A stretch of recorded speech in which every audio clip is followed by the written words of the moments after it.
Hi everybody, Paul Cameron here with SpeedUpMyJobSearch.com, and this is day 3 of my 31 days of search efficiency. And today we're going to be talking about getting job leads and really putting a structure behind how you do this on a consistent basis that really is going to take a lot of the stress and anxiety away, because I think a lot of that comes from just the sheer fact that you don't know what to do next, in your search, right? I hear a lot of people say, well, on Saturday morning, I'm going to set aside a few hours and look for jobs.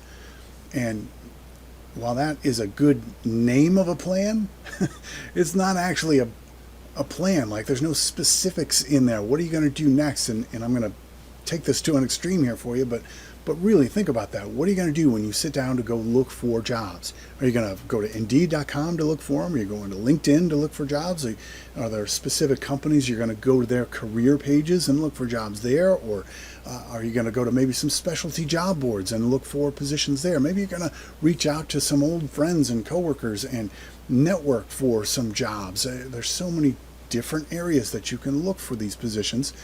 And I know a lot of people are probably thinking to themselves and nodding along like, yep, I'm going to do all of those things. Okay, but again, we're not being specific enough here.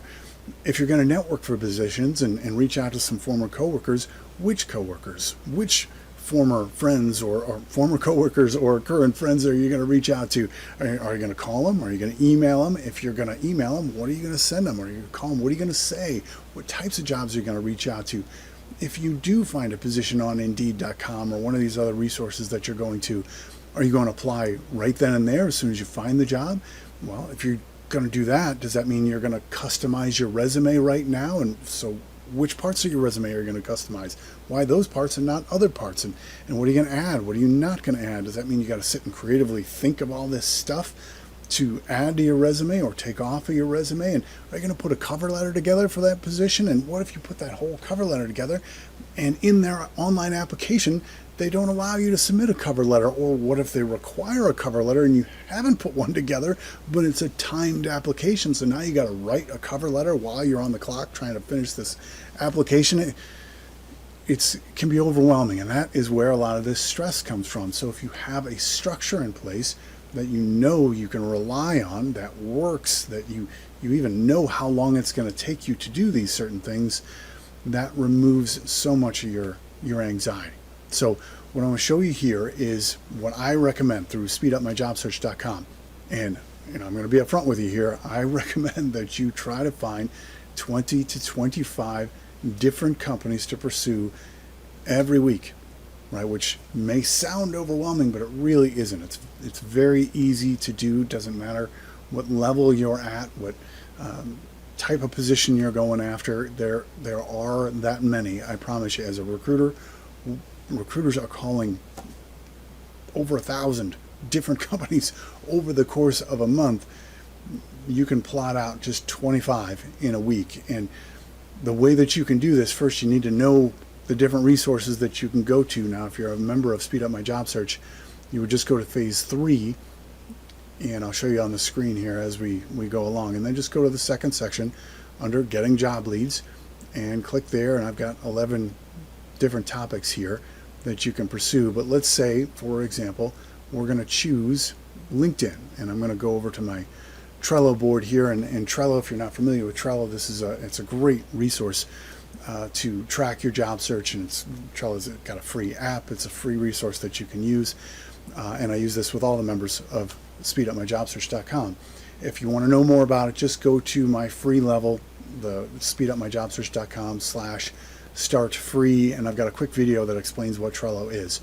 But for purposes of this quick video here, I've got template cards in here, and instead of trying to plan out 25 different companies to call all at once, instead just look for 5.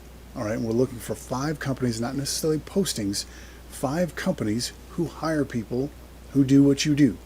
All right, and we're just going to look for 5 today. And so if we're going to LinkedIn, I would click on that, and this card tells you exactly how to get those leads. I'm looking for companies who hire people who do what I do. Easy enough. Just go look for people who do what I do in my area and open their profiles and see where they worked, right? Now I've got a list of companies who hire people who do what I do, right? And that's explained in here. And then you can add them in here. I've already added IBM. And once I've added these 5, I can go in here and click convert to card. And then that is converted to a card, which I did that too quickly. I could have had that just automatically show up under IBM or under job leads here. Move it into job leads, and I've got 5 companies. Shouldn't take more than 10 minutes to come up with 5 companies that hire people who do, what you do in your area. And then as you progress through, if you take the same kind of approach all the way through, and you're going to get just 5 different leads at different places. If I'm going to go to Indeed tomorrow, I'm going to have 5 job postings that I'll find, and I can add those, and we'll progress them through this process. And as you do that, you move it from job lead over into the research and task. Each one of these stages has a checklist of things. So I'm going to look for these things, and that way I don't lose my afternoon reading articles about, whatever charity they support in their local community. What if they don't respond to me, right? So I'm going to do the same things consistently, and if you do it that way, you can start measuring how long it takes you to do these things and how easy it was. And maybe you discover you need to find different pieces of information you can add and adjust these checklists as you go. But then that's going to allow you to then sit down and say, okay, this is the time of the day where I'm going to research. It takes me about a half an hour to get the research done on 5 companies. So I'm going to dedicate a half an hour before I go to work, or maybe over my lunch hour or when I get home, whichever, to just that. And same thing with making a networking attempt. And I've got scripts and templates that you can use and apply in every phase of the process. And as you start tracking them, maybe put some story points, attach story points to that particular card, and you can start tracking your daily velocity that you're creating. Now, if you're working in an agile environment, you'll know what I'm talking about. And you can see that stuff adds up right there in the column, all right?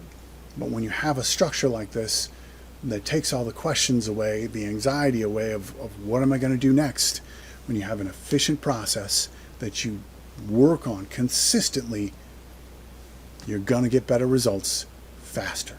All right, so that's day 3. I'll see you tomorrow, day 4. It's time to get to work.